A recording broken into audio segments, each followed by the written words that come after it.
আজকে যে বিষয়ে ভিডিও করতে আসলাম, দিকে দিকে তো যুবসাথী ক্যাম্পে প্রচুর মানুষ আসছে এবং এই যে আশা, এই যে ভিড়, এই যে মানুষ যে মমতা বন্দ্যোপাধ্যায়ের প্রকল্প নিচ্ছে, তার জন্য না বিজেপি নেতাদের মাথা খারাপ হয়। দেখবেন প্রত্যেকটা বিজেপি নেতারা তারা না ভুলভাল বকছে। কারণ কি জানেন?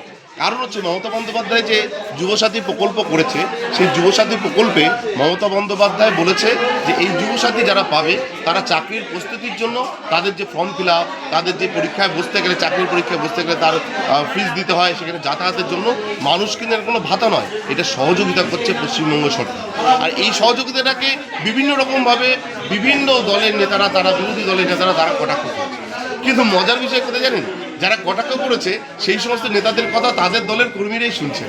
তারা দলে দলে ভিড় করছে এই যুবসাথী ক্যাম্পে।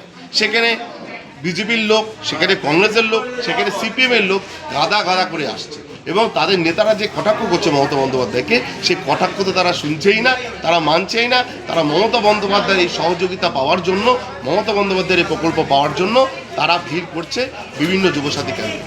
আপনারা যারা কুৎসা করছেন, কুৎসা করে যান, আমাদের কাজ আমরা করে যাব।